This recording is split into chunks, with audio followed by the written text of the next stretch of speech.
네, 포탄 사격의 정확도를 획기적으로 높일 수 있는 방안이 국내 기술로 고안됐습니다. 유사시 관측용 포탄을 발사해 목표 지점을 비행하며 정확한 좌표값을 얻어내는 방식인데요. 비용 대비 효과가 높은 체계로 평가받고 있습니다. 윤현수 기자가 취재했습니다. 가상 전투 상황. 자주포에 탑재된 155mm 관측 포탄이 상공으로 발사됩니다. 포탄의 운동 에너지는 포구에서 음속의 2.7배인 920m/s, 최대 40km를 2분 만에 날아갈 수 있습니다. 목표 상공에 다다르면 포탄 안에 있던 관측 자탄이 자동으로 튕겨져 나오고 하늘을 선회 비행합니다. 8분 동안 직경 1.2km를 활강하며 1분에 20장의 사진을 찍으면 좌표값과 함께 사진이 전송됩니다. 관측 포탄을 발사해 사진을 전송하고 좌표값 파악에 걸리는 시간은 5분 이내. 유사시 모든 전선을 수분 안에 가시화할 수 있는 겁니다. 전쟁이 발발이 되면 5분 이내 전장을 가시화시킬 수 있는 그런 장비다. 군단장이 가지고 있는 가장 최고의 화력 지원 수단은 포병인데 포병의 전력을 획기적으로 향상시킬 수 있는 탄약이 바로 관측포탄이다. 세계에서 처음 국내 독자 기술로 개발된 관측포탄. 개발 초기 포 발사용 드론의 개념으로 시작됐습니다. 표적이 산 너머 있거나 원거리 표적의 경우에도 신속하게 관측할 수 있는 방법을 고안한 겁니다. 기상과도 관계없이 상공으로 신속하게 보낼 수 있습니다.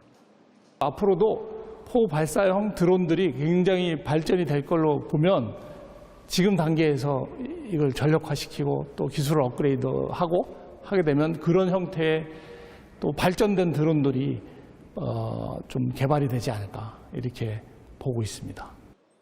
관측 포탄의 특징은 4가지. 포탄 사격 시 발생하는 충격과 회전에 견딜 수 있고 강풍에서도 임무 위치를 유지할 수 있습니다. 관측한 데이터의 장거리 무선 전송도 가능합니다. 관측 자탄의 비행 조종 장치는 좁은 공간인 포탄에 탑재되기 쉽도록 패러글라이더 기술이 적용됐습니다. 1km 이상 높은 고도에서 강풍에 견딜 수 있도록 수백여 차례 비행 시험을 통과했습니다. 전쟁들은 우리가 생각하지 않는 시점에 생각하지 않는 장소로 일어나는 것들이 대부분이기 때문에 이런 것들에 유동적으로 대응을 하려면은 기존의 감시정찰 자산 이외에도 이런 관측 포탄과 같은 다양한 형태의 자산들이 필요하다라고 생각이 됩니다. 군의 획기적인 전투력 증강을 위해 개발된 관측 포탄. 4차 산업혁명 시대를 대표하는 미래 무기로 계속 진화하고 있습니다. 국방뉴스 윤여수입니다. 국방부는 지난 8월 군 의료 시스템 개편 추진위원회를 구성하고 장병과 국민 모두에게 신뢰받는 군 의료를 만들겠다는 비전 아래 국방개혁 2.0 군 의료 시스템 개편 방안을 검토했습니다. 국방부가 그동안 군 의료 시스템 개편 추진위원회에서 검토한 방안에 대한 의견을 듣는 토론회를 열었습니다. 정동미 대입니다. 국방부는 토론회에서 군 의료 시스템 개편 추진위원회가 검토한 내용에 대해 먼저 설명했습니다.